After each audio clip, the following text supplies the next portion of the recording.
Tinnitus অৰ্থাৎ আপোনালোকৰ কাণত যদি আপোনালোকে ইনেই অনবৰতে আৱাজ এটা পাই থাকে, চৰাই চিৰিকটিৰ আৱাজ হ'ব পাৰে, কেতিয়াবা পানী পৰি থকা যেন আৱাজ হ'ব পাৰে, ট্ৰেইনৰ বা বাছৰ আৱাজ হ'ব পাৰে, কিন্তু ইন ৰিয়েলিটি এই আৱাজবোৰ আপোনালোকৰ চাৰিওফালে হৈ নাথাকে। সেইটো আপোনালোকৰ কাণৰ এটা সমস্যাৰ কাৰণে আপোনালোকে এনেকৈ আৱাজবোৰ পাই থাকে। সেই বেমাৰটোক কোৱা হয় টিনিটাছ বুলি।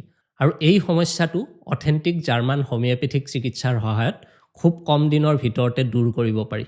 এইবোৰ কেছ সাধাৰণতে কি হয়, ব্যক্তি বিশেষে পেচেণ্ট বিশেষে কনষ্টিটিউচনেল মেডিচিন দিব লাগে, কিন্তু দুটা মেডিচিন আমি খুব কমনলি ব্যৱহাৰ কৰোঁ। এই মেডিচিন দুটা ছেফ হয়, আপোনালোকে নিজৰ ফালৰ পৰাও 15 দিনমান লৈ চাব পাৰে। এটলিষ্ট 60-70% পেচেণ্টৰ ক্ষেত্ৰত এই দুটা মেডিচিনে খুব ভাল ৰেছপন্স দিয়ে।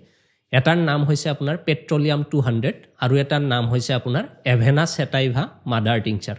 ইয়াৰে পেট্ৰলিয়াম 200 মেডিচিনটো সাধাৰণতে 30 ml ডিষ্টিল্ড ৱাটাৰত 1 টোপাল মেডিচিন মিহলাই কেনে বনাই দিয়া হয় আৰু সেই ডিষ্টিল্ড ৱাটাৰটোৰ পৰা 15 টোপালকৈ দিনত দুবাৰ খাবলৈ দিয়া হয় আৰু জেনেৰেলি এইটো 10-ৰ পৰা 15 দিন কণ্টিনিউ কৰিব দিয়া হয়।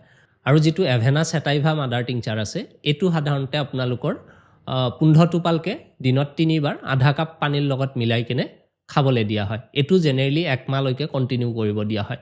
মেডিচিন দুটা ছেফ হয়, আপোনালোকে 15 দিনমান লৈ চাব পাৰে, যদি ইম্প্ৰুভমেণ্ট হয় ভালে, কিন্তু ইন কেছ যদি ইম্প্ৰুভমেণ্ট শ্ব' নকৰে তেনেহ'লে আপোনালোকে সদায় এজন ডক্টৰৰ সৈতে পৰামৰ্শ কৰিহে চিকিৎসা কৰিব লাগে।